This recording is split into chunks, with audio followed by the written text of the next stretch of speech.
el capital fue aumentando y tú creciendo con él.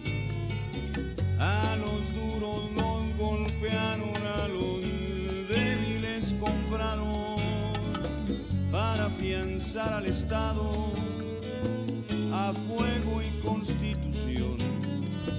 A tantos trabajadores nos han robado la voz. Y bueno, demos ya paso a nuestra conferencia del día de hoy. No nos gusta ser así a veces tan formales con la cuestión del currículum, simplemente decirles y comentarles que el compañero, el abogado Leopoldo Uribe García, pues nosotros lo conocemos desde hace ya muchos años en realidad, y solamente les digo que es aparte de que es una referencia aquí en cuanto a la defensa de causas, ¿no? Por ejemplo, causas de los trabajadores. Por ejemplo, les puedo mencionar el caso de la Volkswagen. Bueno, pues también el compañero ahí andaba defendiendo las demandas de los campesinos. Por ejemplo, otro caso es el compañero Polo Uribe, fue secretario general del SUNTUAP en algún momento en la universidad, aquí cuando podríamos decir todavía no estaba tan secuestrada como se encuentra hoy la universidad, y el sindicato jugaba otro papel, realmente era sindicalismo. Entonces ahí el compañero también desde el SUNTUAP dio batallas importantes para la defensa del sindicalismo, de las demandas de los trabajadores, y de sobre todo también cómo su unión con el sector universitario. También el compañero pues, perteneció en algún momento al Consejo Universitario, pues desde ahí también se han dado batallas para solidarizarse, apoyar a las luchas sociales que antes se hacía en Puebla, en la Universidad de Puebla. Pues eso no se nos tiene que olvidar, que antes se apoyaba a las demandas, ¿no? Por ejemplo, cuando subía el pasaje, pues se apoyaba a todas las localidades, o cuando había un problema de represión en alguna comunidad campesina, despojo de tierras, etcétera, pues en la universidad jugaba un papel. Y entonces también ahí en esas batallas estuvo el compañero Leopoldo Uribe. También lo conocimos, bueno, él formó parte del Comité Municipal de Morena en Puebla, también en el lado de la cuestión laboral. También se han dado ahí algunas que otras batallas por parte de gente como el compañero Leopoldo Uribe, que bueno, ya para finalizar solamente yo de él rescato que siempre lo hemos visto defendiendo una línea política, una línea popular, una línea de base, que es lo importante en las organizaciones. Y bueno, pues recibámoslo con un fuerte aplauso al compañero Polo Uribe, que nos va a hablar precisamente de las violaciones constitucionales, la soberanía y la seguridad interior. Vamos a dejarlo bueno, no tenemos un espacio así, como les decimos, va a ser su presentación, y como saben, posteriormente va a haber una sesión de intervenciones, preguntas, respuestas, aportes, etcétera, pero bueno, esta es la parte de la presentación inicial. A ver.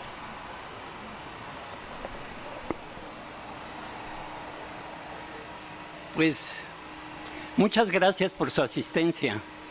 Muy amable la invitación que me hicieron. Es un grupo solidario y realmente lo que se necesita en este país para el cambio, es eso, unidad y solidaridad. Debemos de actuar de una sola voluntad, en un solo sentido, que es el cambio de este país, que bien lo merece, para que viva en paz y prospere. Entrando a nuestro tema, que es las violaciones a la Constitución, sí me permito comentar que desafortunadamente es un tema que la educación oficial, la instrucción oficial ha despreciado en últimas fechas, porque a nadie, ya desaparecieron la materia de civismo, y ya no se da la materia de civismo donde se comentaba respecto a la Constitución. ya se olvida esa materia de civismo. Entonces, debemos de señalar qué es constitución. Podemos decir que la constitución de nuestro país es la constitución política de los Estados Unidos mexicanos. ¿Qué significa constitución? Significa, la constitución significa estructurar, significa construir, significa levantar. Entonces, esa constitución es una construcción, es una estructura de nuestro país que últimamente se cumplió 100 años. Fueron 5 de febrero de 1917 en Querétaro, y los constituyentes de Querétaro admiraron al mundo entero. Resulta que la Constitución de Querétaro de los entonces constituyentes, era muy criticada la Revolución Mexicana, porque se decía que era una matazón terrible y era una barbarie terrible y que no existía más que violencia. Sin embargo, los constituyentes dieron un vuelco a eso, y el pueblo, el mundo entero tuvo que admirar la Constitución de 17, porque resultó superior a la Constitución soviética, y a la Constitución alemana. Resultó superior porque no solo se refirió a las garantías individuales, a los derechos del gobernado, que se identifican ahora como garantías humanas. Ahora se identifican como garantías humanas, hasta el nombre le cambiaron, ¿sí? Eran garantías individuales o garantías del gobernado, ahora se identifican como derechos humanos. Algo que no va ni siquiera con los constituyentes, porque derechos humanos, a ver, pensemos un poquito.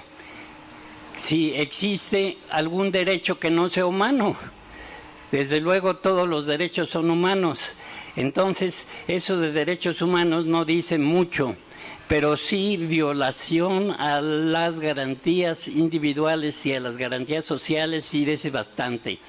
Entonces, la admiración del mundo respecto a las constituyentes se debió a que se manejaron las garantías sociales. ¿Qué son las garantías sociales? Son más allá de las garantías individuales, abarcan más, son más amplias las garantías sociales que las garantías individuales. Entre esas garantías sociales tenemos, desde luego, el artículo 3, que se refiere a la educación, el artículo 27, que se refiere a los bienes de la nación y a la cuestión agraria. También se refiere a los energéticos, a la tierra, a las minas, sí.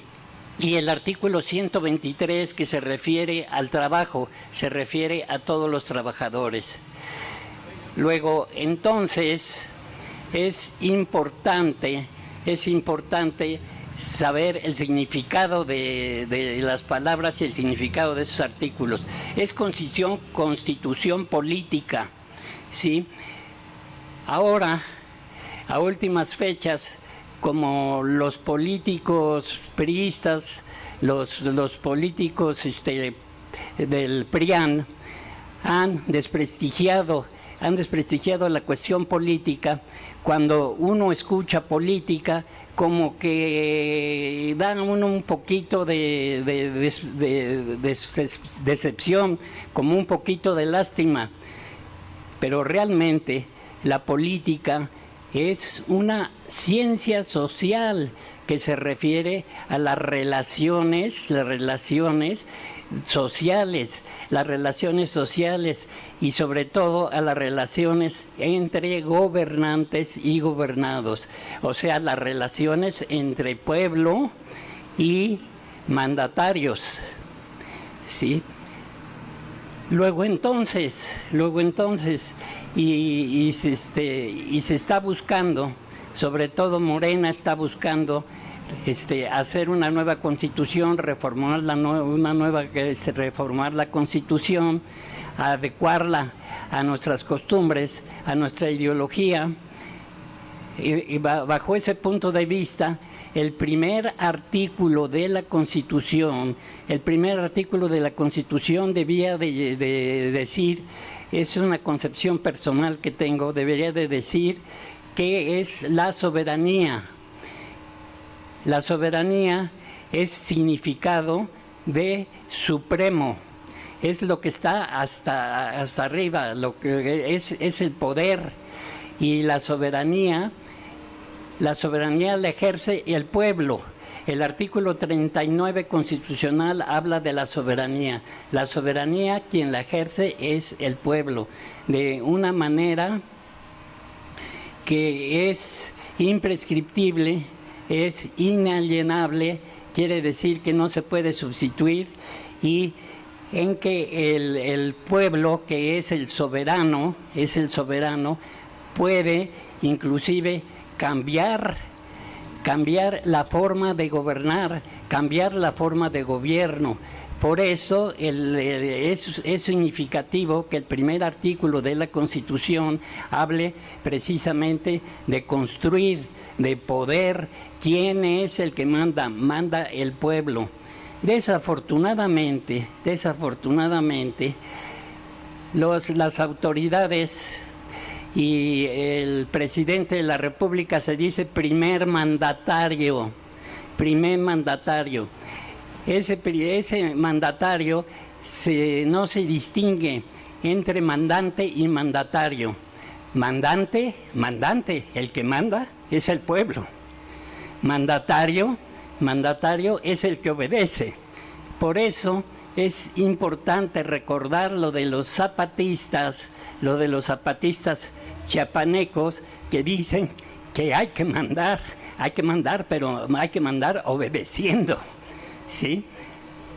Entonces, bajo ese aspecto, las autoridades no son más que mandatarios.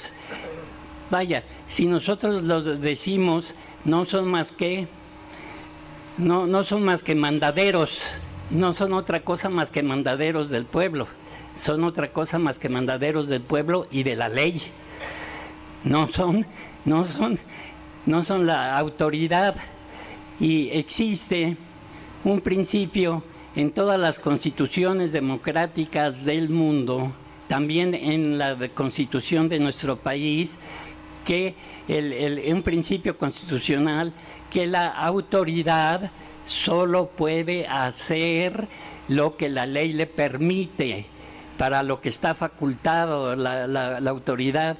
En cambio, el particular, o sea, el ciudadano, o sea, el pueblo, puede hacer todo lo que no está prohibido.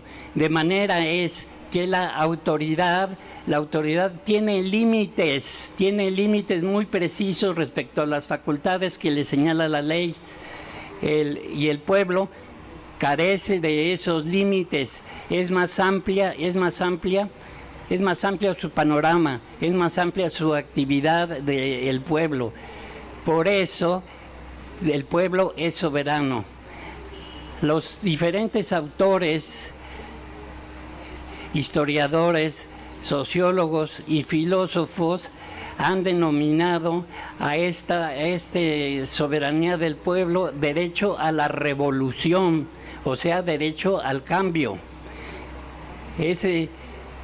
El pueblo tiene, así lo establece el artículo 39, debe de ejercer su poder dentro del desarrollo y de acuerdo con sus intereses especiales. Desafortunadamente, los mandatarios, o sea, los gobernantes, o sea, los mandaderos, han hecho un capricho y una autoridad de su representación. No son más que representantes del pueblo, ¿sí? No son más que otra cosa más que representantes del pueblo. El pueblo los mantiene y les da esa representación y les permite ejercer la soberanía del Estado mexicano, aunque verdaderamente el que jefatura es precisamente el pueblo. Entonces, examinando nuestro derecho, hemos de señalar que han crecido de alguna manera, las garantías sociales. Las garantías sociales se modificó el artículo 1 constitucional y se dio esa garantía social al grupo de los indígenas, o sea, los ciudadanos originales de este país antes de que llegaran los españoles, antes de que llegaran los colonos,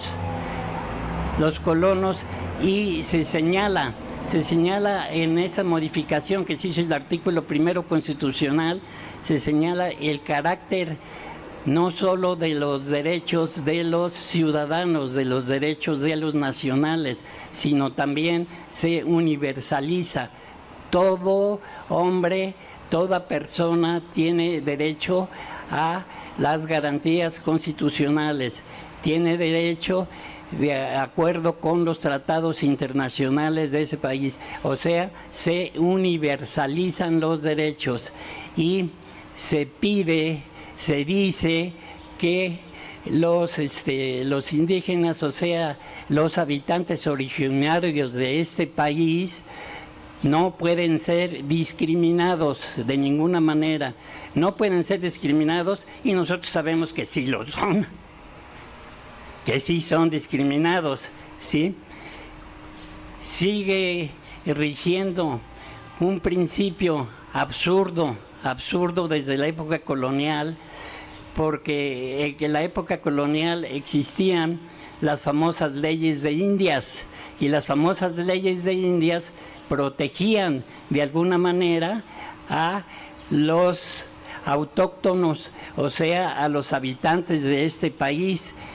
Estaba prohibida la esclavitud, estaba prohibido el sujetar a los habitantes de este país a torturas y explotación, y sin embargo los explotaban, ¿sí? Y los esclavizaban, ¿sí? Entonces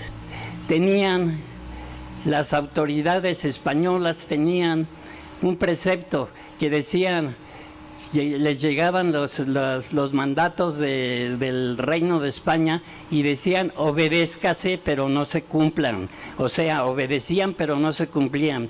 Y todavía sucede lo mismo con nuestras leyes, con nuestra Constitución, con nuestros preceptos tan famosos y tan aplaudidos por todo el mundo. Son obedecidos pero no cumplidos, no se cumplen, ¿sí? Efectivamente se dice que los pueblos indios tendrán autoridad, pues nombrarán sus autoridades y se respetarán sus costumbres. Eso no es cierto, eso no es real, ¿sí? Eso no es real. No se respetan sus costumbres, y por eso nuestros campesinos tienen que partir a ganarse el sustento en la frontera yanqui. Y ahora con el caprichoso, el marrano del Trump, entonces ahora son perseguidos esos campesinos, y se les ve con mucho desprecio, porque dicen: se van porque no quieren trabajar, se van porque son flojos, porque tienen malas costumbres, por eso se van. No es verdad. No es verdad, porque si algo mantiene a este país, es precisamente las enormes enormes cantidades de dólares que envían los trabajadores mexicanos. Son trabajadores, porque si no fueran trabajadores, los empresarios gringos los despreciarían, pero no, los admiten, sí admiten su trabajo. Claro, los explotan porque ganan menos que los trabajadores gringos, que los trabajadores americanos, ¿sí?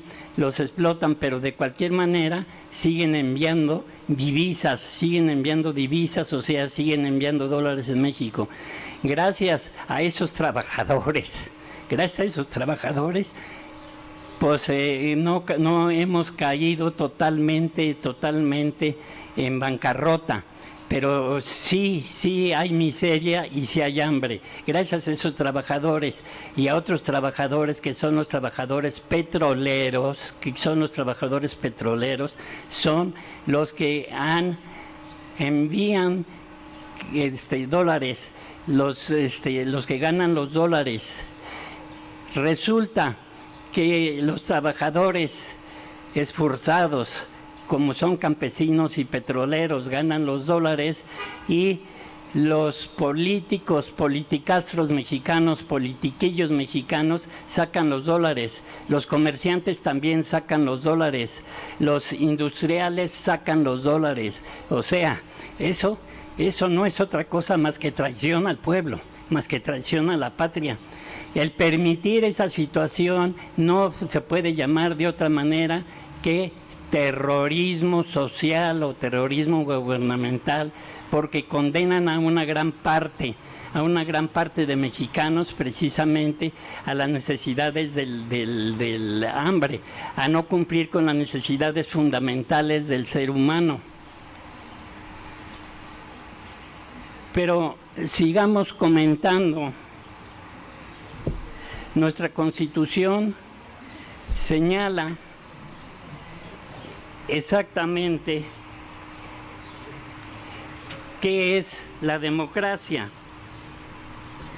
y dice que la educación será democrático, considerando la democracia no solamente como una estructura jurídica, o sea, no solamente se trata de normas jurídicas legales, no solamente es eso la democracia, no es solamente una estructura jurídica y un régimen político. O sea, los politicastros, ¿sí?, hablan mucho de democracia y dicen es una nación democrática. Pues resulta que no es así, porque no va con la definición de democracia. Dice que la democracia no es solo una estructura jurídica y un régimen político, sino un sistema de vida. Eso es la democracia, es un sistema de vida fundado en el constante mejoramiento económico, social y cultural del pueblo. O sea, la democracia debemos de entenderla porque así lo tradujo el constituyente. Debemos de entender que la democracia tiene una finalidad económica, es un sistema de vida que se refiere al mejoramiento económico del pueblo. De otra manera, no hay democracia. Y si no hay democracia, desde luego tampoco hay justicia. ¿Sí? Tampoco hay justicia, porque si no hay democracia, porque no es un sistema económico,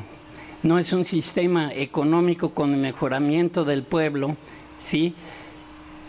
¿Por qué la democracia busca y dice un elemento económico? Porque la economía es una ciencia para satisfacer las necesidades fundamentales del hombre, o sea, las necesidades fundamentales de la sociedad y del pueblo, y no se satisfacen las necesidades fundamentales del hombre y del pueblo. Tampoco aunque lo dice dice que la educación se basará en la ciencia y en la técnica y en los valores universales del hombre, y que se busca la solidaridad universal. No es verdad, tan no es verdad que padecemos una bastante cantidad de analfabetos, y muchos de nuestros niños y nuestros muchachos y nuestros jóvenes carecen de educación, no pueden hacer la educación porque tienen necesidad de trabajar, de aportar, ¿sí? Y por eso existen tantos analfabetos. Las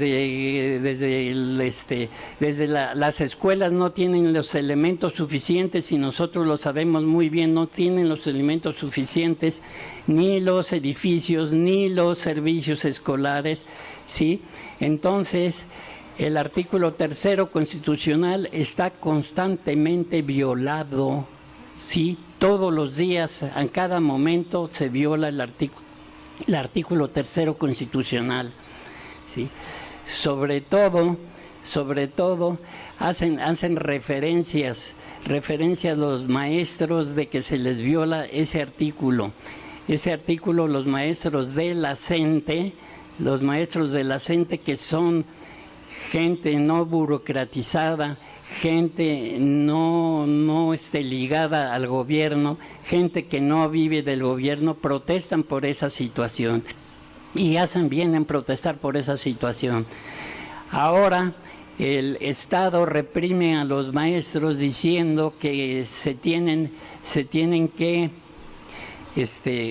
que prepararse y tienen que someterse a un examen, de evaluación, ¿sí? Pero la autoridad evaluadora de la evaluación, ¿quién cree que la nombran? Por supuesto, la nombra el Estado mexicano, y nombra a quien se les da la gana. Entonces, los maestros son evaluados, pero exclusivamente para reprimirlos. Entonces, por eso la CENTE dice, se trata de una represión de naturaleza administrativa. No se trata de veras de prepararnos. Tan es así que los nuevos programas de evaluación no dan señales de la ciencia del conocimiento, no dan señales ni de la historia, ni de la filosofía, ni dan señales, ni hacen referencia a los autores fundamentales de la pedagogía. No lo hacen. Tampoco a los maestros les preguntan sobre el respecto, y así lo dice la ley de educación que reformaron, que había que consultar a los maestros, a los alumnos, a los que se dicen intelectuales, y desde luego no consultan a nadie, sino hacen de la evaluación una represión, y les prometen que les van a aumentar el sueldo, pero nosotros sabemos que los maestros no son profesores, como ellos mismos se dicen, son pobresores, no profesores, son pobresores. Y realmente, si comparamos la situación, por ejemplo, de los militares con los maestros, los militares tienen casa, vestido y sustento, ¿sí? Tienen todas esas prestaciones, y los maestros ni tienen casa, ni tienen vestido, ni tienen sustento.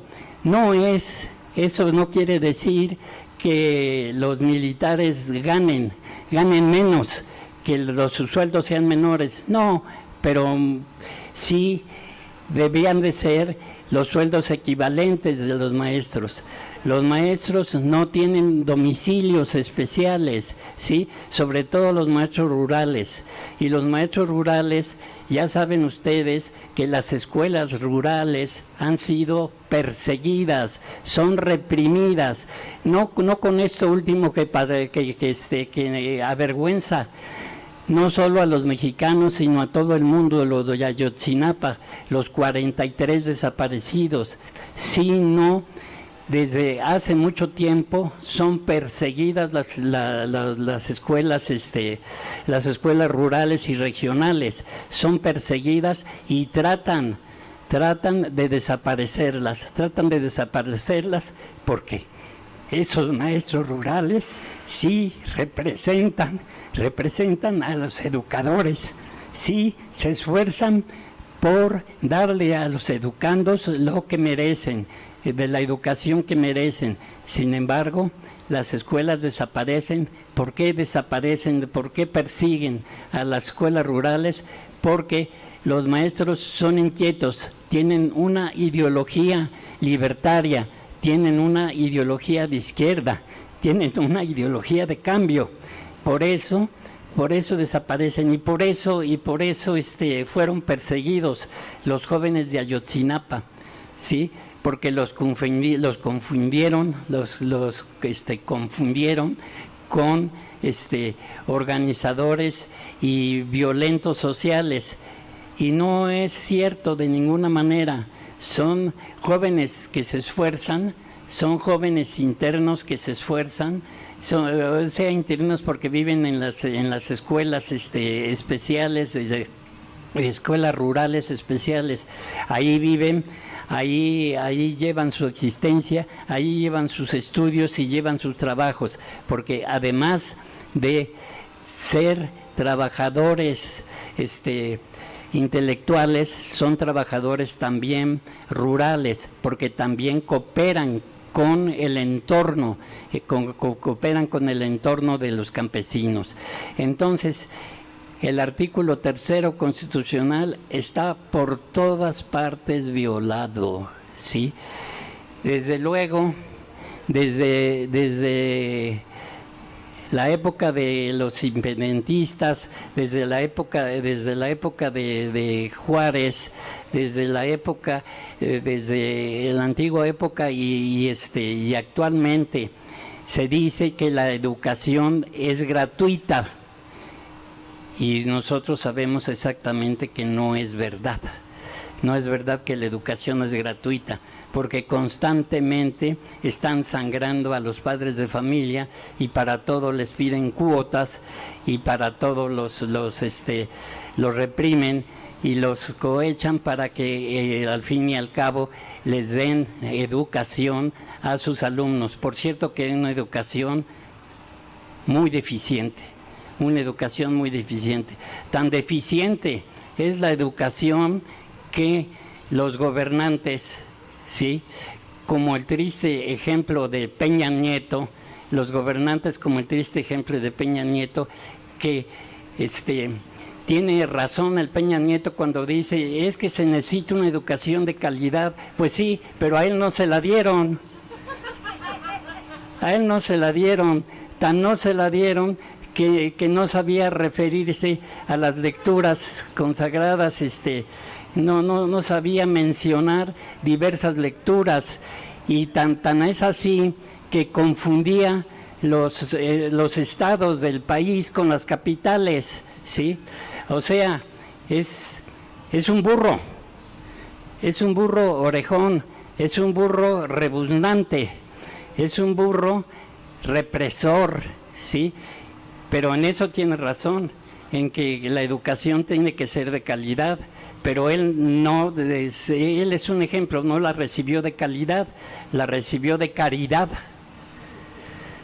De caridad, porque no le costó ni un centavo, y a pesar de que fue a educación de paga, también lo enseñaron mal, ¿sí? ¿Qué sucede con la educación privada? La educación privada no es más que un negociote, un negocio enorme. Tan es así que también explotan a los profesores. Los profesores de la educación privada, desde luego, tienen salarios más bajos que los profesores de la educación del Estado, ¿sí? Nosotros tenemos que apreciar mucho el conocimiento. ¿Por qué tenemos que apreciar mucho el conocimiento? Porque el conocimiento es vital. En el conocimiento va la vida. En el conocimiento va la vida de los pueblos y va la vida del hombre. Por eso se señala, los estudiosos dicen que el conocimiento es un instrumento de poder. Efectivamente, el que más sabe, más puede, ¿sí? Por eso la educación que imparte el Estado es incompleta.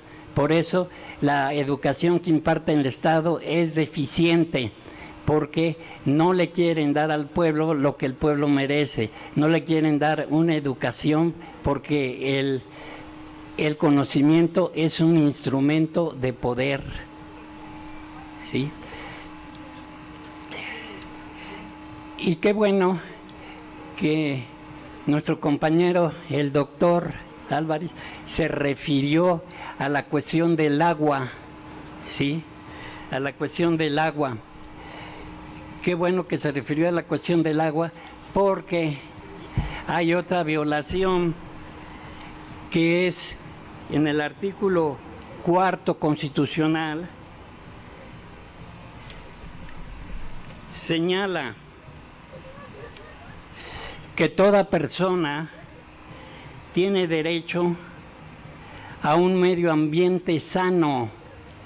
Desde luego, no existe ese medio ambiente sano en nuestro país, y las autoridades, los gobernantes, o sea, los mandaderos, no se preocupan por ese ambiente sano. Y dice que toda persona tiene derecho al acceso y disposición y saneamiento del agua para consumo personal. Toda persona tiene derecho a eso, para consumo personal y doméstico, en forma suficiente, salubre, aceptable y asequible.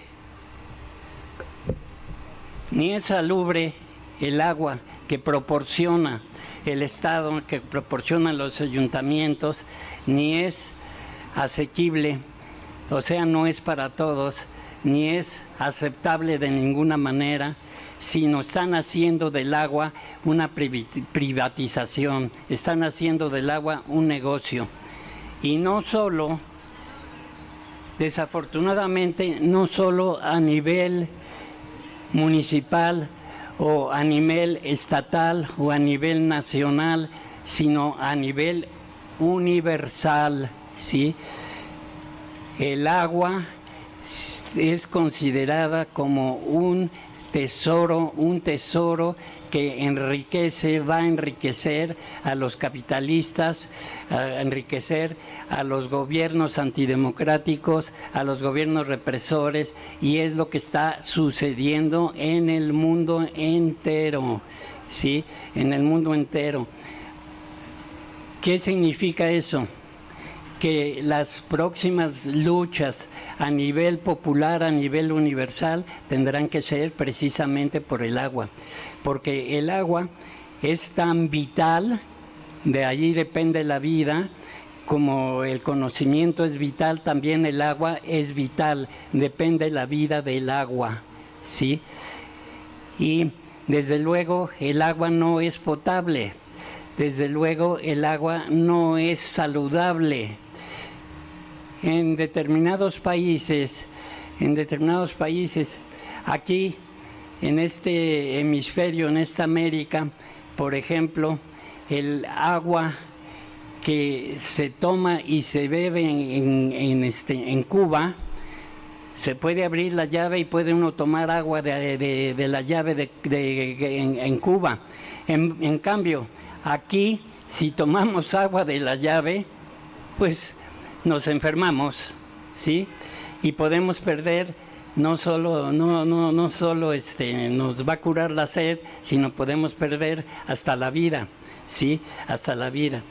El agua es contaminada, tan es así que ha habido protestas enormes sobre el agua en este país.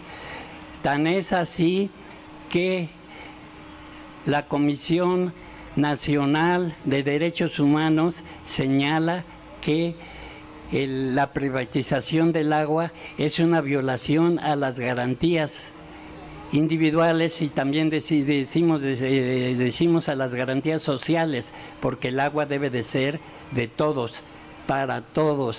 El agua es vida y el agua es salud, ¿sí? Y el doctor ponía el ejemplo de Tlanisco y decía que los defensores de esa pequeña población rural que están en la cárcel y que les atribuyen que el que acaparó el agua, el que se hizo dueña del agua en esa región, que se murió y que lo asesinaron. Bueno, existe un cuento literario que se basa en algo que sí ocurrió,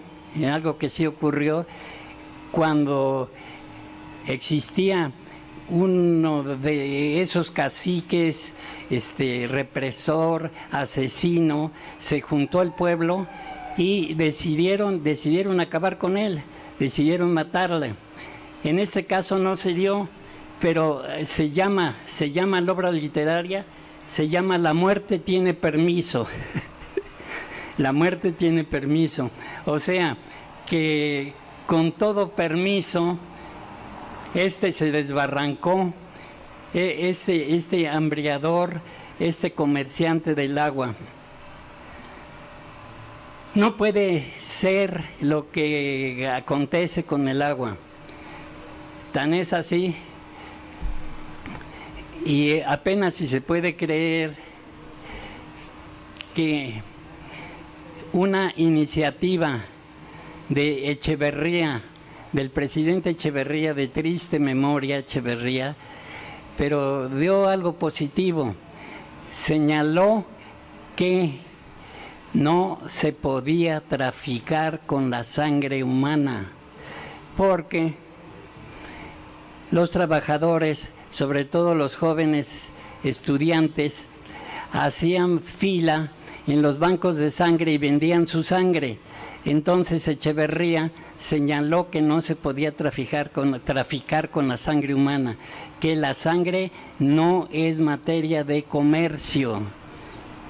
Desde luego que no es materia de comercio, y todavía está vigente esa situación. Ya nadie vende la sangre, ya se dona. ¿Qué iba aquí? Entre comillas, ya no vende la sangre.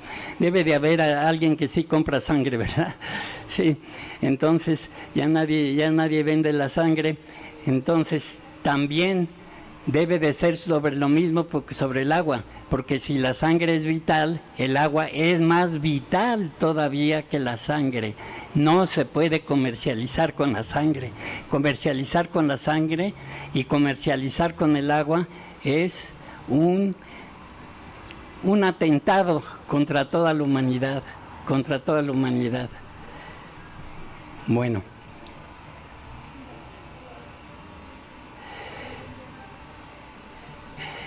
Entonces, señalábamos que otro artículo constitucional dice que la justicia es gratuita y debe de ser pronta, ¿sí? O sea, que la justicia debe de impartirse prontamente, ¿sí? Y que debe de ser gratuita. Nosotros sabemos que no es así. Nuestra justicia, desgraciadamente, es muy lenta. Es muy lenta y no es gratuita, ¿sí? Los jueces, el Poder Judicial es corrupto y no es suficiente, salvo excepciones, claro. Hay jueces que no le entran a la corrupción, pero son muy pocos, ¿sí? Son muy pocos. Y magistrados también que tampoco le entran a la corrupción y son muy pocos. En cambio, los señores que representan el Poder Judicial, ¿sí?, que son los ministros de la Suprema Corte de Justicia, esos sí le entran a la corrupción también, salvo excepciones, pero sí le entran a la corrupción. Tan le entran a la corrupción que ganan más que el presidente de la República. En este país, con tantas necesidades, en este país miserable, un ministro de la Corte se echa al bolsillo 650,000 o más pesos a la bolsa cada mes. Imagínense qué cantidad enorme es eso. Eso es terrorismo popular, eso es corrupción, ¿sí? Y desde luego hay ministros que cumplen con su deber, son honrados, pero siguen llenándose la bolsa de billetes, ¿sí?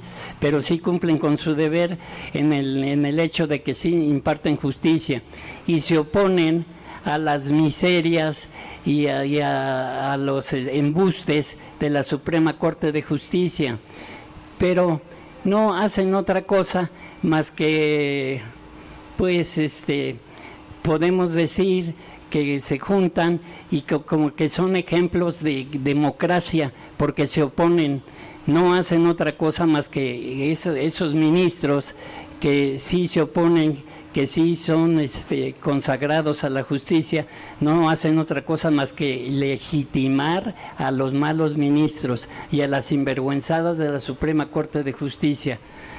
Tan sinvergüenzas son los señores de la Suprema Corte de Justicia, que yo creo que por eso se visten de negro, ¿no? Por eso se visten de negro, por eso se esbozan de negro y ocultan su físico y su enorme panza bajo hábitos negros. Y se colocan desque muy elegantes y no son más que ridículos con su negritud. Yo creo que por eso se visten así, porque no hacen más que semblanza de lo que son y para lo que sirven. Esos señores, cuando se hizo la consulta sobre los energéticos, que sí se reunió la cantidad de ciudadanos que protestamos contra la venta del petróleo y la privatización del petróleo y del gas y de los energéticos. ¿Qué dijeron los señores ministros? No, esto no puede ser, porque hay un parrafito dentro de la Constitución que se refiere a la consulta, y cuando la consulta se trata de situaciones económicas no procede. Entonces, díganme ustedes cuáles son los elementos que no traten de la situación económica, cuando la economía no sirve otra cosa, no es otra ciencia, no es otra disciplina que no se refiera a las necesidades de vida del ser humano, del pueblo. Entonces, los señores ministros, no por ignorantes, desde luego que no son ignorantes, sino por corruptos, ¿sí?, que dijeron que la consulta no procedía. ¿Por qué? Por la cantidad de dinero que ganan, ¿sí? Y por la cantidad, si con esa cantidad de dinero que ganan, ¿con quién van a estar los ministros de la Corte? ¿Sí? Pues van a estar necesariamente con el gobierno y necesariamente van a estar con los ricos, con los explotadores, con los que comercializan todo, ¿sí? Todo lo comercializan. Entonces, los señores ministros de la Corte también van a estar ahí con cómplices del terrorismo económico, el terrorismo popular, ¿sí? Desde luego, tenemos también que dentro de las violaciones que se han hecho fue el artículo 123 constitucional. ¿Qué hicieron con el artículo 123 constitucional? Las famosas estructuras del Pacto por México, ¿sí? Los partiduchos, entre ellos el PRD y algunos que se dicen de izquierda, sí, algunos congresistas que se dicen de izquierda, votaron por las estructuras en contra del artículo 3 constitucional, en contra del 27 constitucional, en contra del 123 constitucional. ¿Y cómo golpearon a los trabajadores? Ya no hay seguridad en el empleo. Ya no hay seguridad en el empleo, que así lo decía el artículo 123 constitucional, ¿sí? ¿Qué decía el artículo 123 constitucional? Que todos los contratos de trabajo son indeterminados. ¿Qué significa eso? Que duran todo el tiempo que tenga que durar. Significan la seguridad del trabajo, pero ahora ya no es así. Ahora el patrón, hasta le cambiaron de nombre. Ya no son patrones, ya no es patrón, porque el patrón era una palabra muy fuerte, era una palabra deleznable, era una palabra que aborrecían los trabajadores, pero aborrecían los proletarios. Ahora ya no son patrones, son empleadores. Qué bonito, ¿verdad? Qué bonito engañan a la gente. No son patrones, son empleadores.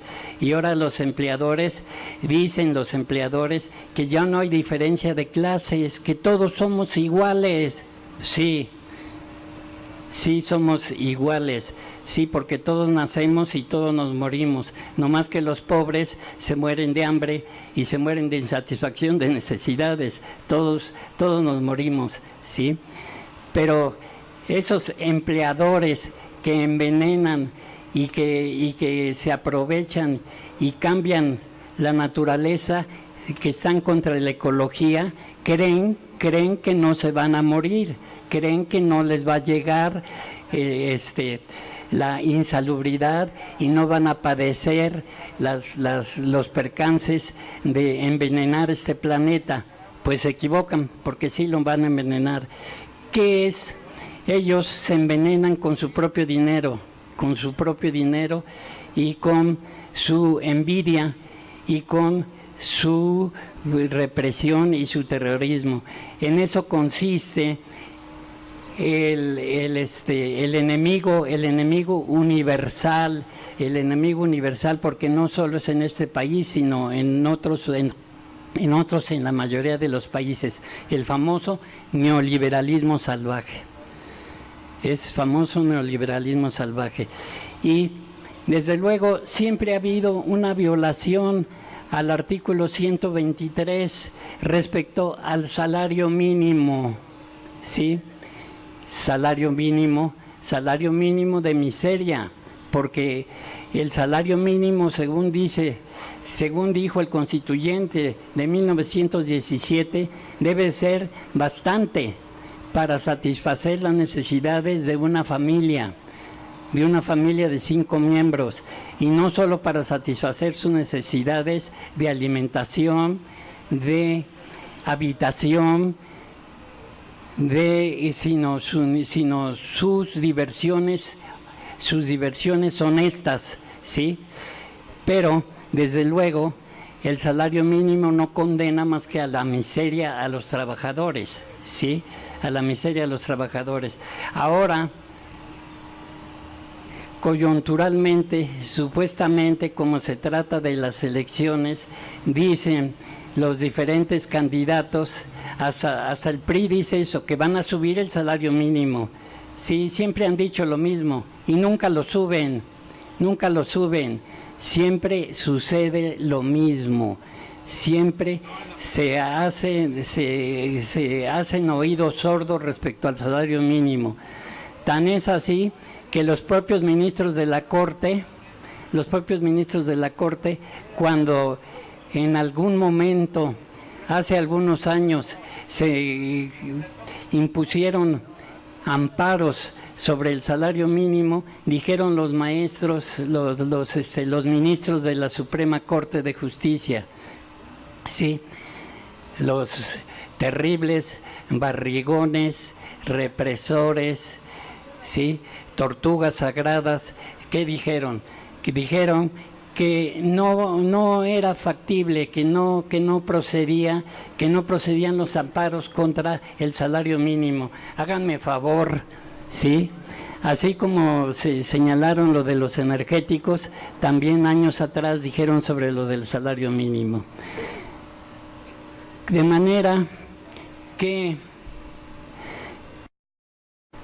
debemos de estar para nosotros, para de veras ejercer la soberanía como pueblo, que los derechos se ejercen. Uno de las capacidades del derecho, una de las características del derecho es que el derecho es para ejercerlo, no para contemplarlo nada más. ¿Qué sucede? Que el pueblo mexicano, desafortunadamente, no ejerce sus derechos. Nos aguantamos, soportamos y no ejerce sus derechos. Esa es la razón por que las diferentes tratadistas doctrinarios del derecho han dicho, entre ellos un tratadista alemán que escribió un libro sobre la lucha por el derecho, se llama Rudolf Jhering, un tratadista alemán, dice: el ciudadano que permite que se le violen los derechos no hace otra cosa más que volverse cómplice del violador de los derechos. ¿Sí? O sea, nosotros nos estamos volviendo cómplices de los represores, de los violadores del derecho, como el famosísimo, el terrible PRIAN y el terrible Peña Nieto. Somos cómplices del Peña Nieto porque permitimos que se nos violen los derechos. Ya es tiempo de que cambiemos. Revolución quiere decir cambio. Ya es tiempo de que revolucione este país, como han revolucionado a través de la historia los diferentes países que han tenido sus cambios, han tenido sus revoluciones, ¿sí? Sus revoluciones. ¿Por qué se violan los derechos? ¿Por qué el neoliberalismo se ha campeado aquí y por lo pronto ha aceptado? Porque la situación económica lo permite, porque la situación económica lo permite, porque el régimen económico lo permite, porque el régimen económico permite que haya banqueros y que haya empresarios sinvergüenzas y que haya politiqueros sinvergüenzas. Y la Constitución de 1917 señaló respecto a la situación económica, ya comentábamos lo que dice sobre democracia el artículo 3, sobre la situación económica. La Constitución señala que la justicia debe de ser justicia social. ¿Y qué es la justicia social? Es el reparto equitativo de la riqueza. O sea que todo derecho, que todo trabajador tiene derecho a una vida digna, Pero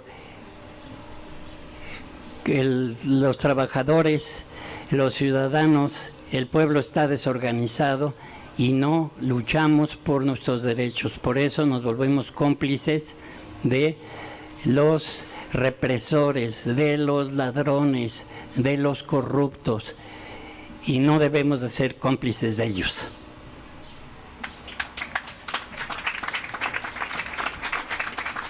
Bueno, pues pasaríamos entonces a la sesión de, ya no la llamamos incluso preguntas y respuestas, y esto es a propósito, ¿no? Pero porque evidentemente tampoco queremos que sea un espacio de que si no preguntas, pues entonces no abras la boca, ¿no? Sino más bien que se haga un posicionamiento, una reflexión, que es a lo que nosotros le tiramos. Si alguien tiene efectivamente una pregunta muy concreta para el compañero Polo, pues lo invitamos como siempre a que pase por aquí, que ya veo que se están animando algunos, pero como que no, ya están, a ver qué les pasa, compañeros, para que aprovechando, y pues eso también de verdad siempre es importante tener pues, el apoyo de alguien que tanto conoce el tema, como insisto yo, pues está comprometido. Entonces eso nos puede ayudar mucho a las dudas que nosotros tenemos, que realmente tengamos el chiste sería que nos dé una orientación también, pues para llevarlo a la práctica. Entonces pues los invitamos a que participen, compañeros, y pues también tenemos la mesa, como siempre, el anuncio de la mesa de los libros, que es la revista del Chamuco. Hay algunos libros de la editorial del Chamuco, y hay algunos libros que nos han traído ponentes, como Paco Pérez Arce, hay 2 libros de él, hay un libro de Fernanda Campa, sobre Valentín Campa, y hay otros libros de Patricio, humorísticos, del Fisgón, que obviamente pues hay un poquito surtido. Los invitamos a que pasen, nuevamente a que busquen las conferencias por el canal de YouTube, que nos busquen en Facebook también, y puedan ir compartiendo. Esa es la idea, de que vayan compartiendo las conferencias, ¿no? Mediante los contactos por WhatsApp, por Facebook, por la red que ustedes estén manejando, para que esto igualmente vaya creciendo más rápido de lo que va creciendo, porque sabemos que sí va creciendo, pero bueno, el chiste es que vaya creciendo y en algún momento dado ir también proyectándose. La otra vez que venían los compañeros de historia, hay por ahí también la idea de algunos proyectos por los cuales nos podemos vincular con las colonias, por la academia, y pues nosotros como círculo de reflexión. Entonces eso todavía está en proyecto, pero se trataría de eso, que tomen, como decimos, este espacio para armar otras cosas, ¿no? Para dar otras batallas, para tener conocimientos y llevar la lucha, ¿no? Por un cambio a otros lados. Entonces bueno, ya tenemos alguna participación del compañero. Buenas tardes a todos. Buenas tardes, abogado Polo.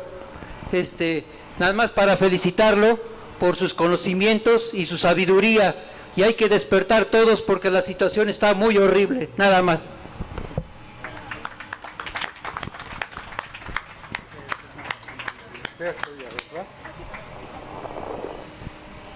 Bueno, pues hay lo que despertó el compañero, las inquietudes, verdaderamente son muchas, diversas, y a veces no sabe uno qué preguntar o qué es más importante.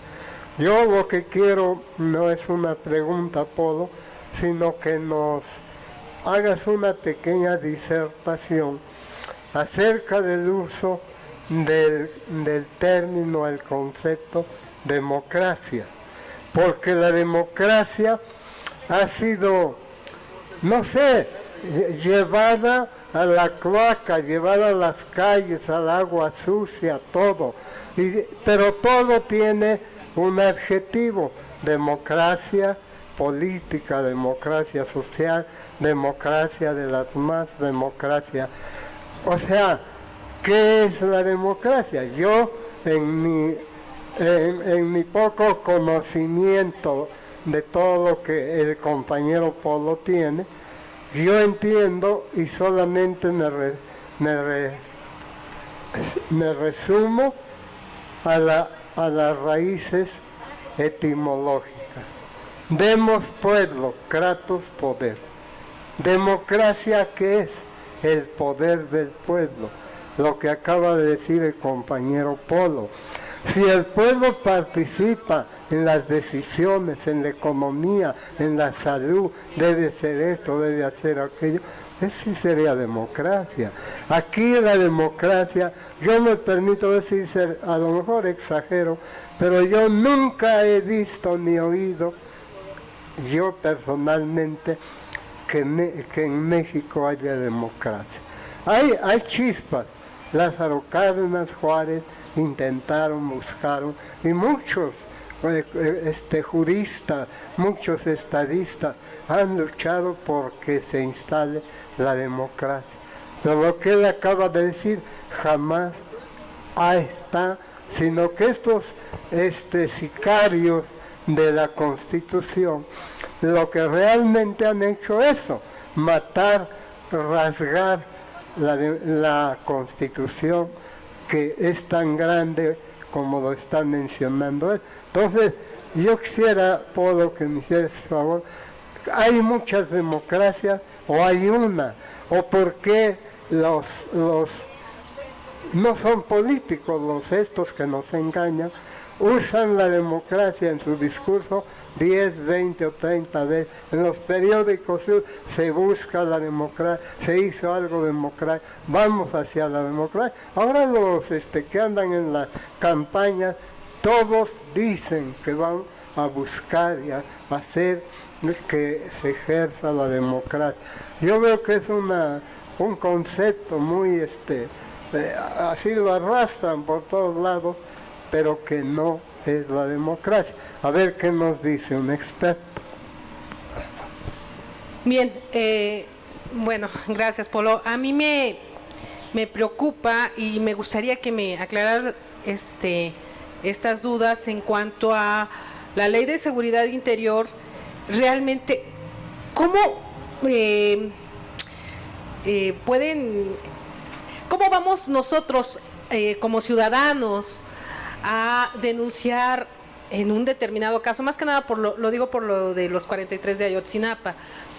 Realmente, por ejemplo, denunciar al ejército, ¿cómo lo vamos a hacer desde nuestra posición como civiles, ¿no? ¿Cómo se justifica jurídicamente esa situación con los militares? ¿Qué se está transgrediendo? ¿Qué derechos civiles y también la ley marcial, no sé qué influencia tendría en esta situación jurídica? Realmente a mí eso es lo que más me preocupa como ciudadana, y que, pues bueno, al final de cuentas los militares, ¿cuál va a ser su alcance? Que me imagino, y por lo que he estado viendo, realmente ha sido un alcance de mucha impunidad. Recordemos que en México, pues bueno, lo que más impera es la impunidad, pero aquí sí me gustaría saber que me precisaras en sí los reglamentos, las leyes y todo eso para justificar la Ley de Seguridad Interior.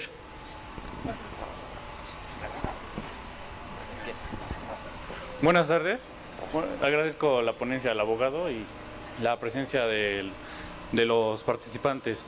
Bueno, somos estudiantes de historia de la licenciatura, mi compañero Alexei y yo, y como el próximo jueves 26 de abril se van a conmemorar los 43 meses de la desaparición de Ayotzinapa, un grupo de profesores, la doctora Nel, y también un grupo de alumnos van a hacer una conferencia en donde van a traer a los padres de Ayotzinapa, algunos padres de los compañeros de Ayotzinapa, y este evento va a estar abierto a todo el público, en el que se va a impartir una ronda de preguntas, de dudas, de todo lo que está pasando en este país. Y bueno, ya eso posteriormente lo va a explicar mi compañero Alexei. Gracias.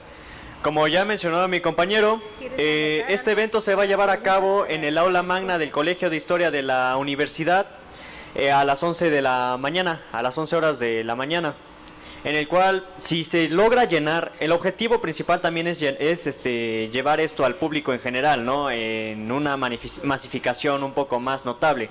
Entonces, la cuestión aquí es, se va a llevar a cabo en el aula magna del Colegio de Historia, podríamos decir que es el auditorio, para posteriormente, si es que se logra llenar este espacio, llevarse al patio, para que no solamente se haga un evento pues de menor escala, sino a mayor escala. Ahora sí, como lo comentaba mi compañero, es una conferencia que será sucedida por una ronda de intervenciones por parte de alumnos, profesores y a todo el público en general.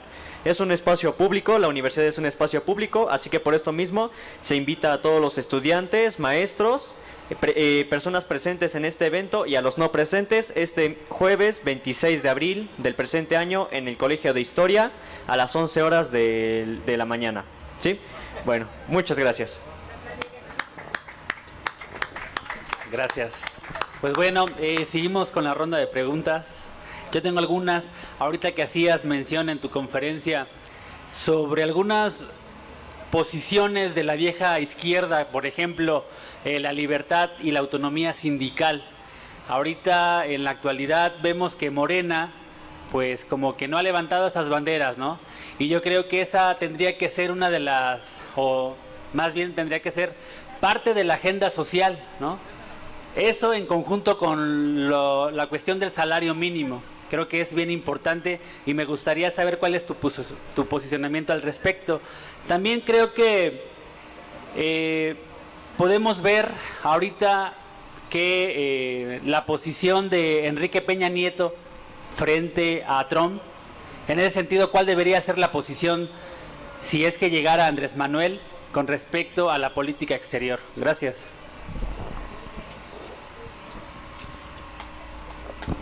Muy buenas tardes. Como ustedes saben, seguramente alguien nos conoce de algunos días. Un grupo de mexicanos de diversos colectivos nos hemos abocado a elaborar la digna lucha de los 43 de Ayotzinapa.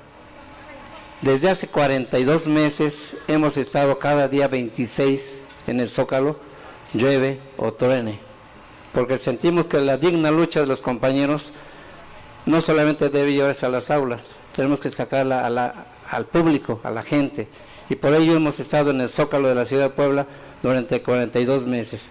Nosotros hemos elaborado esto y nosotros decimos, claro, estamos con ellos, nos sumamos a su exigencia, pero hay dos cosas importantes que yo pienso. Los padres de familia, y en la última visita que hicieron los padres de familia a Puebla, nos hicieron constatar algo muy preocupante, que necesitan no solamente el apoyo solidario, también necesitan el apoyo económico. Nos decía la señora Cristina, una de las madres de familia, qué bueno que nos apoyan, porque con este dinero les hicimos entrega de lo que recaudamos de la gente que en un botecito que llevamos dona, y nos hizo nos externó una idea muy directa. Con este dinero nos permite echarle diésel al camión porque ya no tenemos para seguirle, para mañana ya no teníamos. Entonces ellos, más que la solidaridad que dice, estamos con ustedes y los acompañamos, yo creo que hay que acompañarlos directa, realmente. Hemos hecho visitas a Ayotzinapa en diversas ocasiones, los hemos acompañado ahí en el Paso de la Reforma, hemos estado con ellos en el Mercado Hidalgo, en las diferentes situaciones, incluso, no es por, para enaguarse, algunos de los padres han estado en su casa, cuando hay necesidad de que permanezcan en la ciudad, y los hemos apoyado en todo lo que hemos podido.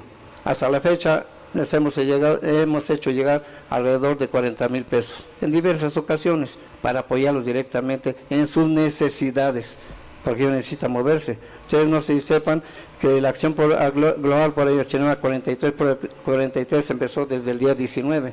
Ya ellos estuvieron en Iguala haciendo actos de presencia, llevando corona a donde cayeron los 3 compañeros allá en Iguala.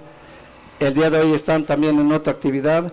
Todos estos días van a estar en el hemiciclo a Juárez, ahí en la Ciudad de México, con diversos colectivos que los arropan en diversas circunstancias, y el día 26 planean una actividad de el antimonumento hacia el hemiciclo de Juárez para poder seguir en la exigencia, y ellos con las 4 líneas que estableció el GIEI, esto es, 1, que se investigue el trasiego de drogas de Iguala hacia Chicago; 2, que no se deje de lado el investigar la telefonía celular. Recordemos que hubo celulares en activo que fueron localizados allá en Campo Marte, allá en el ejército. 3, otra línea importantísima, que se investigue a los miembros del 27 Batallón de Infantería que actuaron ese día 26 y 27 de aquel septiembre de 2014. Y también queremos externarles la última, que no se ha metido al bote a nadie de los policías de Huitzuco. Recordemos que en Huitzuco es la tierra de don fue el famoso gobernador Figueroa, y que los sigue dominados desde esos tiempos. Y por ello queremos decirles que los esperamos el día 26, como todo, cada 26 se llena el Zócalo a partir de las 4 de la tarde, en que diversos colectivos nos acompañan y le damos un poco de modalidad, no solamente es hablar y hablar, tenemos la presencia de muy importantes músicos en Puebla, que externan con su música, con su actividad, esa exigencia de justicia para Ayotzinapa. Porque vivos se los llevaron. Muchas gracias. Abogado, la Constitución de nuestro país es, yo supongo, lo más violentado. Habitamos un país de violencia, pero lo más violentado es nuestra Constitución, y es violentado desde el mismo Estado. Todo este paquete de reformas que vivimos en este sexenio es lo que más vulnera la soberanía de este país. Ahora hablamos de la privatización del agua, el petróleo ya no es nuestro. ¿Qué más que esa violencia ejercida desde el propio Estado?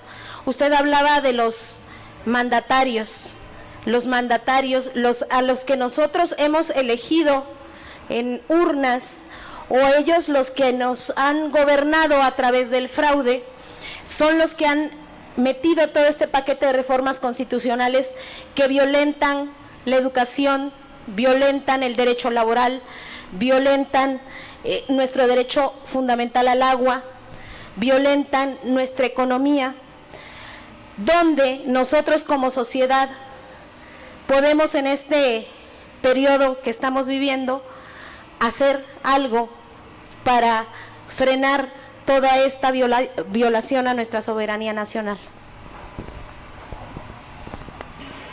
Bueno, pues ya damos paso a al bloque de las respuestas con el compañero Polo, y bueno, ya más para a ver si se pueden vincular los compañeros para que nos sumemos a la convocatoria también del evento. O sea, obviamente el evento de la tarde del 26 siempre estamos por allá, ojalá también se pueda hacer invitación nosotros también al evento de la mañana con ustedes, y a ver si pueden buscar el Face del Círculo para que igual podamos difundir la invitación, ¿no? Y a ver si se puede ir a grabar también, si podemos, pues ahí para igual seguir difundiendo este tipo de eventos. ¿Querías decir algo? Pásale. En el asta bandera del Zócalo, ahí estamos a partir de las 4 de la tarde el día 26. Bueno, pues ahora sí pasamos, Polo, con las respuestas. Sí. A ver, doctor, ¿qué es exactamente la democracia? Efectivamente, la versión etimológica no dice mucho.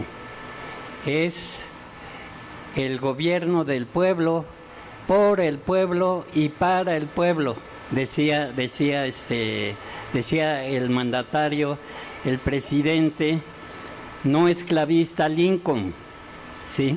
Eso decía Lincoln. Pero la democracia es algo más, no solo es el gobierno del pueblo, por el pueblo y para el pueblo. Los primeros demócratas fueron los griegos. Los griegos eran muy demócratas y votaban sus determinaciones. Llegaba el pueblo y votaba sus determinaciones. Votaban con piedras de diferente color, ¿sí? Que determinada cantidad de piedras era lo que había que acatar, ¿sí? Los griegos eran muy demócratas, pero tenían esclavos, ¿sí? Eran muy demócratas, o sea, no eran tan demócratas como presumían, que en ese entonces sí se presumía la cuestión democrática, pero en ese entonces porque las circunstancias históricas eran muy diferentes, y ahora han cambiado las circunstancias históricas. Ahora, ¿qué es la democracia? Pues como lo dice la Constitución, no solo es una forma jurídica, no es solo una forma, no es solo una forma legal, sino es un sistema de vida. Es un sistema de vida que significa un desarrollo económico de las necesidades del pueblo. O sea, que la democracia no es algo establecido sin movimiento, sino la democracia es movimiento. La democracia, como son los valores dialécticos están constantemente cambiando.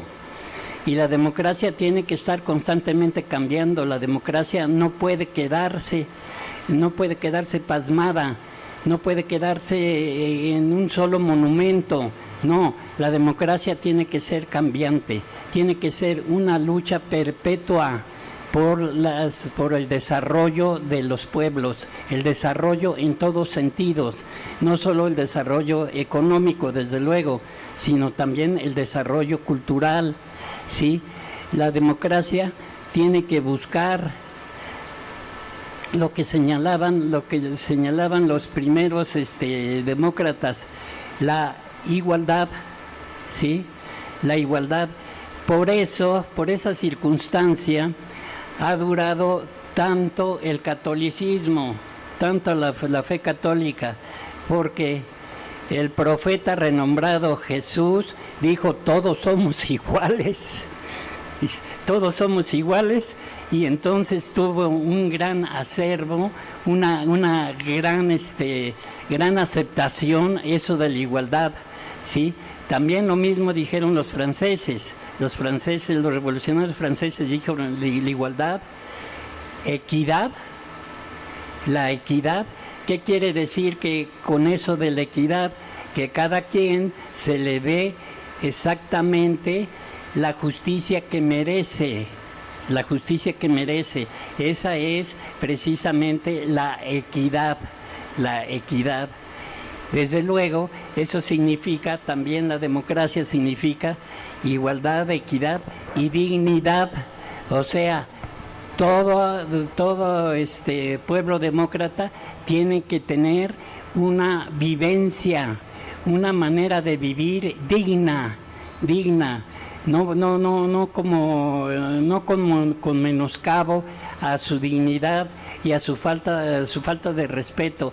Por eso es una verdadera demagogia lo que dicen, lo que señala las autoridades, ¿sí? Que dicen que ahora sí es demócrata porque ahora sí no se permite la discriminación de los indígenas, cuando sí se permite. Eso no es cierto. O sea, que la democracia es una vivencia constante, es un cambio constante, que va con la historia. Históricamente son los cambios. Históricamente quiere decir que el cambio es un desarrollo. Históricamente ha cambiado la situación, ha cambiado. Primero los países fueron independientes. Nosotros gestionamos nuestra independencia política. Hidalgo y Morelos, sobre todo Hidalgo y Morelos, hicieron esa independencia política. Hidalgo y Morelos además establecieron a nivel mundial, ¿sí?, que no debía de haber esclavos, ¿sí? Fueron los primeros, y luego lo recogió Lincoln, que en contra de la esclavitud, ¿sí? Pero los primeros que mencionaron que no debería de haber esclavos fue Hidalgo y Morelos. Y Morelos no solo hablaba del Estado mexicano, sino hablaba de toda América. En los sentimientos de la nación, Morelos establece precisamente qué es la democracia. Y Morelos ya estableció que la tierra es para quien la trabaja, ¿sí? Claro, después llegó Zapata y lo mismo, levantó la bandera para respecto a la tierra es de quien la trabaja.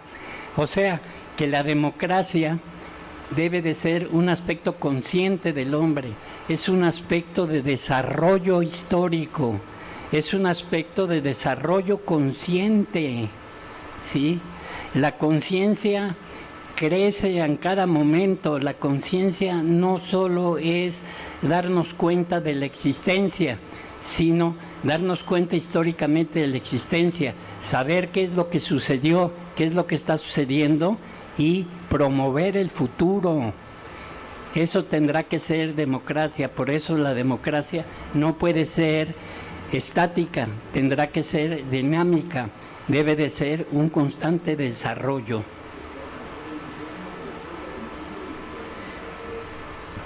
Referente a Ayotzinapa, sí, referente a Ayotzinapa,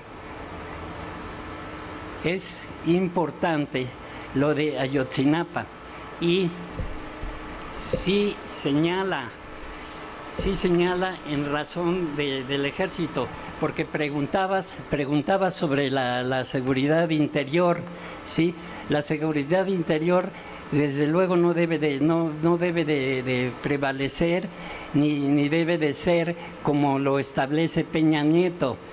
Peña Nieto hace una regresión histórica, está concediendo el fuero militar que en la época de Juárez se desapareció no solo el fuero militar, sino también el fuero eclesiástico, porque eran las dos fuerzas preponderantes en esta nación, eran las dos fuerzas represivas en esta nación, el clero rico que se hacía dueño de casi toda la nación y los militares que también hacían de las suyas. Los militares eran verdaderos dictadores. Entonces, el fuero militar no se constituye es una verdadera democracia. Entonces, dice Peña, sostiene Peña, que es necesario que los militares busquen la seguridad y hagan libres a esta pasión contra la delincuencia organizada, ¿sí? Contra la delincuencia organizada. Sí, esa delincuencia sí efectivamente es organizada, pero ¿qué los está pidiendo? Lo está pidiendo la delincuencia desorganizada, que es el gobierno. Es una delincuencia totalmente desorganizada porque no obedece ni a ideología ni obedece a nadie, obedece a sus propios intereses.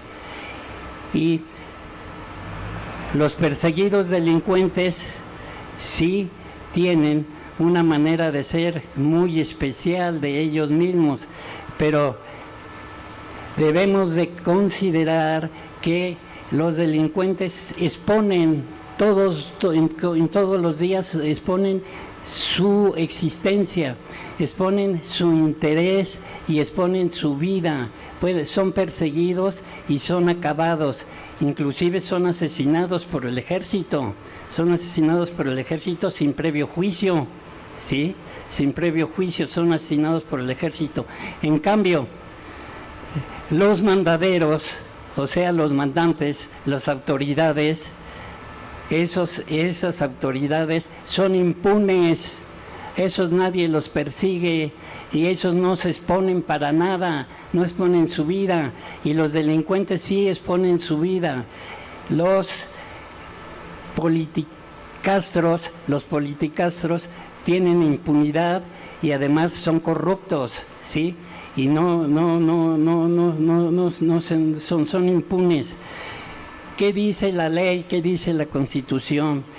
Dice la Constitución que en caso de urgencia, sí, el artículo 29 constitucional establece la suspensión de garantías, pero establece la suspensión de garantías cuando de veras se necesita, porque ya no exista paz y exista una organización delincuencial, o cuando existan enemigos nacionales. Sí lo permite el artículo, pero lo permite la Constitución, pero ese permiso de la Constitución debe de ser declarado por todos los estados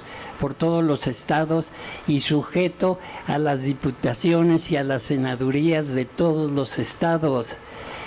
Y esa suspensión tendrá que ser por tiempo limitado y para determinadas situaciones. Y esa suspensión que van a decidir los militares siempre tendrá que ser bajo una autoridad civil y bajo una reglamentación legal, ¿sí? ¿Y qué es la desventaja de lo que mandó Peña Nieto a la Ley de Seguridad Interior? La Ley de Seguridad Interior no fija término para que se deben de suspender, ni que se deben de suspender las garantías por determinado tiempo. Y la Constitución señala que los militares deben de estar sujetos exclusivamente a cumplir con su deber estrictamente militar y deben de estar en sus cuarteles, ¿sí? Deben de estar en sus cuarteles y no pueden andar en la calle ejerciendo otros poderes, ejerciendo otras autoridades, siendo represores y siendo verdaderos caciques, ¿sí? El hecho de que se llegue a aprobar la Ley de Seguridad Interior, pues no se va a instrumentar más que una dictadura represiva, una dictadura antidemocrática, porque se vuelve a regresar el fuero a los militares. Si de por sí lo están haciendo, si andan en la calle, porque los militares, ¿para qué son educados? Los militares son educados para matar, ¿sí? Para buscar al enemigo y matarlo, acabar con él, ¿sí? Los militares son para eso. ¿Cómo educan a los militares? ¿Sí?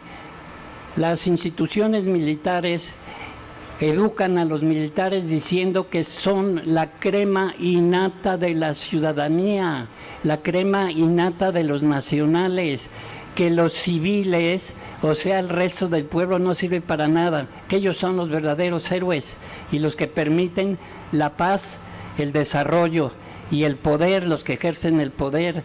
Bueno, pues son unos cretinos, que así los educan, unos cretinos. Por eso el pueblo no confía en los militares, por eso cuando se trata de un militar, mientras más lejitos mejor, ¿sí? Mientras más lejitos mejor, y no se miran con confianza los militares. De alguna manera ejercen el poder, pero Peña Nieto les ha dado mucho impulso y los llama héroes y los llama ciudadanos privilegiados y les da unos sueldazos constantes, ¿sí? Constantes aumentos de sueldos, sobre todo a la oficialidad, sobre todo a los militares de élite, ¿sí? A los distinguidos, ¿sí? Les da esa cantidad de dinero y de privilegios, ¿sí? Y los hace que se sientan de veras héroes, y de veras se sienten héroes, de veras lo creen, de veras creen que el paisano está desprotegido y que el paisano no sirve para nada, cuando los militares es el pueblo uniformado. No, el pueblo es el que mantiene a los militares, el que les da comida, habitación, sustento y hasta pensiones, sí.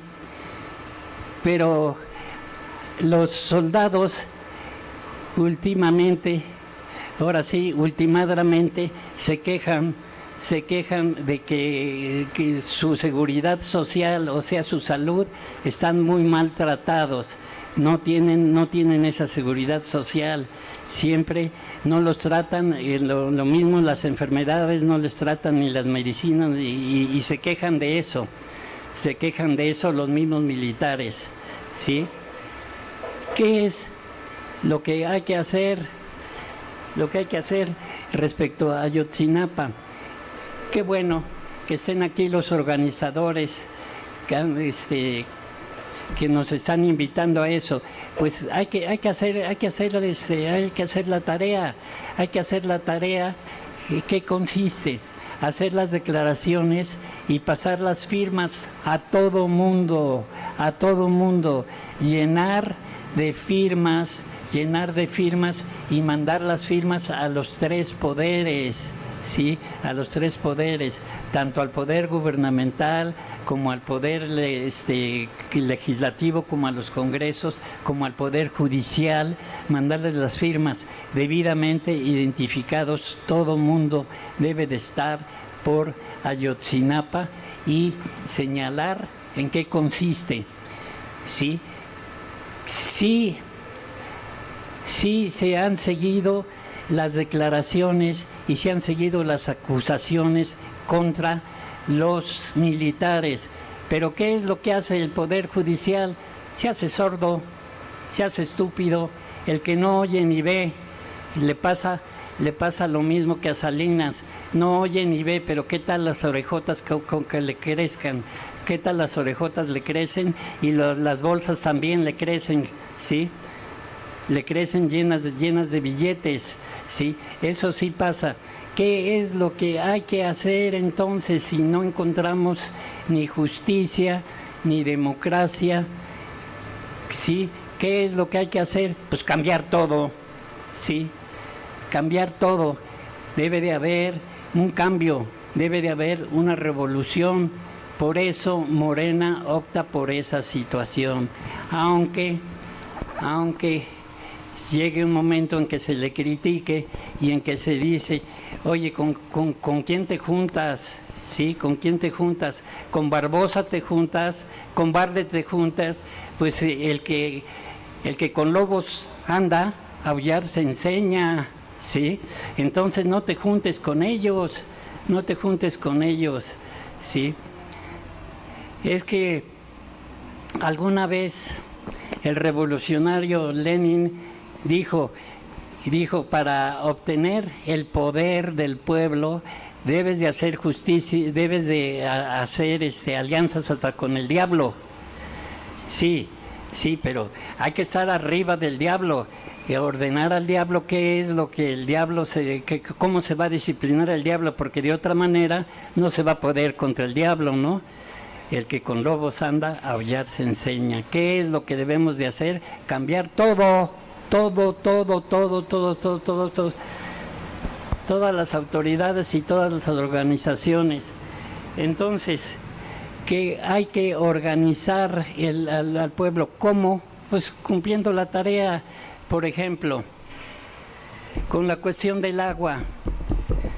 No solo bastan las manifestaciones, sino debemos de dar la lucha por el agua. Ya que el agua es vital, debemos de dar la lucha por el agua, es vital. Por ejemplo, nos están pidiendo las cuotas, están abusando las cuotas del agua siguen creciendo y siguen aprovechándose, las empresas siguen aprovechándose, que además, por cierto, que es una empresa extranjera, creo que es una empresa colombiana la que anda allí en la cuestión del agua. Entonces, ¿cómo nos van a reclamar a los ciudadanos el agua? ¿Cómo nos va a reclamar a las empresas el agua? La cuestión de las empresas entre particulares, para que surta una relación entre particulares, tiene que haber un convenio, un contrato. Cuando estos señores concesionarios del agua han hecho contrato con los ciudadanos, nunca han hecho contratos. Así es que cuando, por mucho que cobren, se les puede decir, ¿sabes cuándo hice contrato contigo? No hice contrato contigo. Que te corto el agua. Cabe el amparo respecto al corte del agua, porque todo mundo tiene derecho al agua, todo mundo tiene derecho al agua.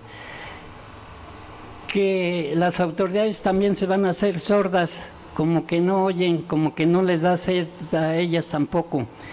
Entonces, hay que hacer la lucha, hay que decirle a las autoridades, a los ayuntamientos, ¿sabes qué? Me estás cobrando el agua, pero no es agua potable, no es agua potable la que me estás dando, es agua contaminada, no me la puedo tomar, la tengo que comprar el agua, y cada ciudadano puede hacer un reclamo y decir, ¿sabes qué, ayuntamiento? ¿Sabes qué? Que me quieres cobrar el agua, me debes tanto de agua porque tanto de agua he comprado. Hay lugares en los que ni siquiera llega el agua, hay que comprar las famosas pipas, ¿sí? Hay que pagar las pipas. ¿Cuántos garrafones gastamos? ¿Cuántos pagamos con esos garrafones? Entonces hay que reclamarle, ¿sabes qué? Gobierno, me debes dinero, no me cobres porque tú me debes de dar agua potable y no me das agua potable, me das agua insalubre.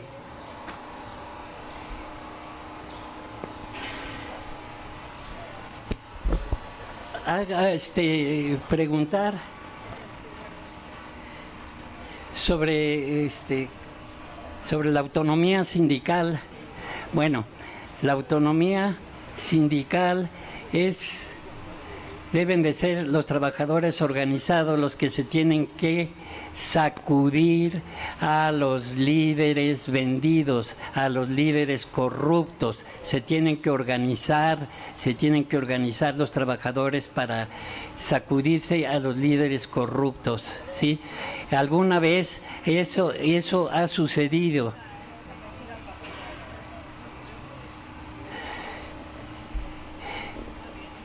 ¿Cómo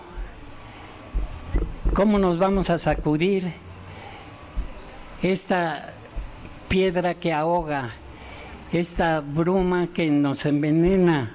¿Cómo? Pues organizándonos, haciendo el cambio, realmente haciendo el cambio, ¿sí? No debemos de admitir ni violaciones a nuestros derechos y debemos de hacer el cambio, debemos de hacer la tarea, debemos de organizarnos de tal manera, ¿sí?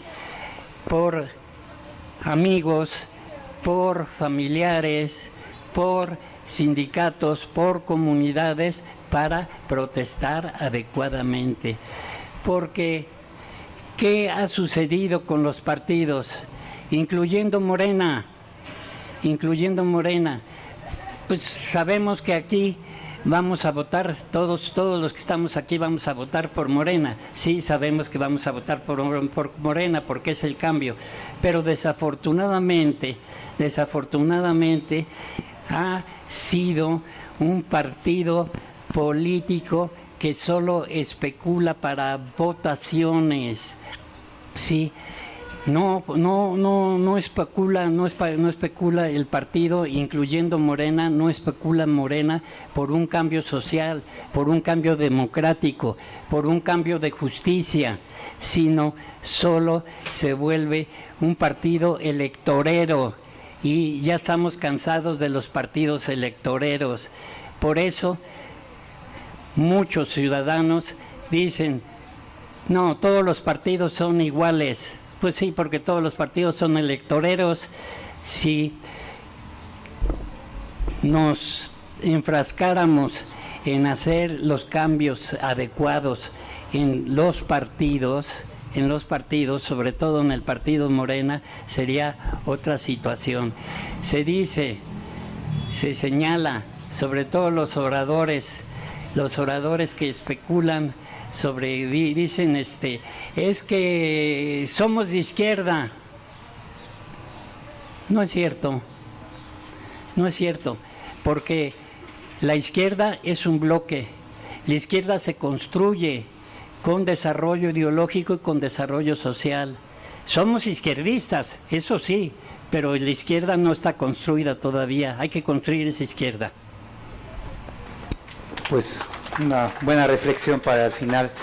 Y bueno, muchas gracias a compañero Polo Uribe. Va a pasar una compañera a entregar un pequeño reconocimiento del Círculo de Reflexión y Conciencia Colectiva, que es un pequeño reconocimiento, nuestra taza y algunos pequeños dulces.